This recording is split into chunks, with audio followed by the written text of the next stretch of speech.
Bonjour à tous et bienvenue pour cette deuxième édition du K-News, une revue hebdomadaire des tendances YouTube et Twitter. Cette semaine, il n'y a pas une seule tendance YouTube intéressante. 9 heures de VOD de la traversée de McFly et Carlito, bah je m'en bats un peu les couilles. Encore plusieurs clips qui se retrouvent dans les tendances et donc pas dans le bon onglet, merci YouTube. Norman a reçu mon message venant du dernier K-News, visiblement car il s'essaie à autre chose que de l'humour et...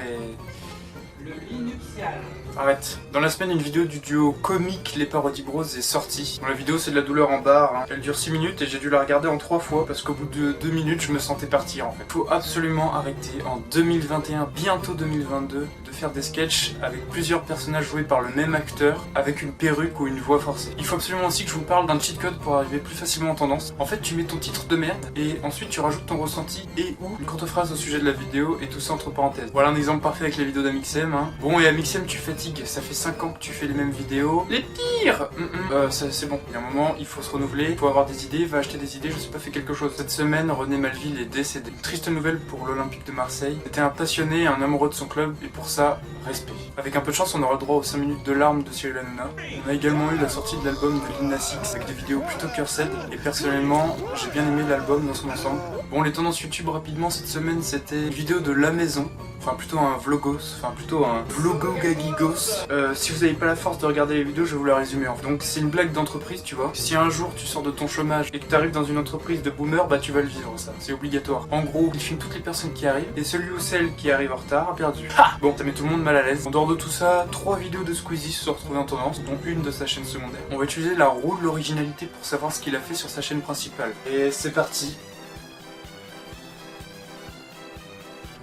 Ah putain, c'est con ça, c'est dommage, c'est bête. Encore.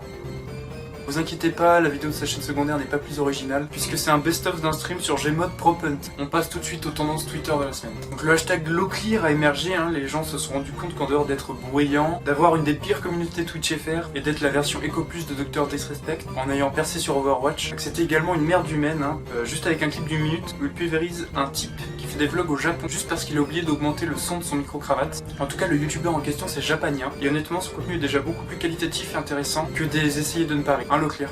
On a aussi eu un putain d'hashtag Australie. Bon, d'habitude c'est Chloé, Louise et Emma qui viennent me péter les couilles pour que j'aille éteindre leur incendie en pissant dessus ou je sais pas quoi. Et cette fois, catastrophe. On s'est fait cuck par les US. Donc l'Australie a rompu un contrat avec nous qui date de 2019. Un achat de 12 sous-marins pour 56 milliards d'euros. Le Macrotte s'est fait voler son papier par le vieux cul sénile de Biden. Alors pour finir, on a le hashtag Afghanistan. Donc pour ceux qui ne sont pas au courant, les US se sont retirés de là-bas. Biden a visiblement jamais fait une partie de risque, parce que quand tu mets la pression à des terroristes 20 ans d'affilée, tu essaies de faire en sorte qu'il en reste plus un seul avant de partir. Sinon ça sert à rien. On a eu plusieurs photos stylées des talibans. Là, les sosies de Squeezie, Seb du Grenier et Zerator qui mangent une glace, petite glace. Là, la fête foraine avec des autotamponneuses. Et on pensait avoir vu le plus surréaliste. Mais que nenni!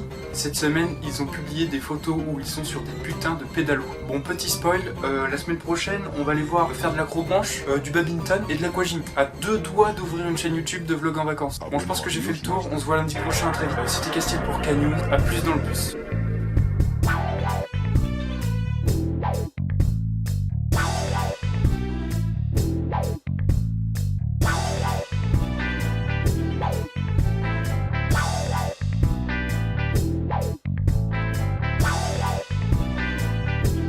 Au revoir, c'était génial, non?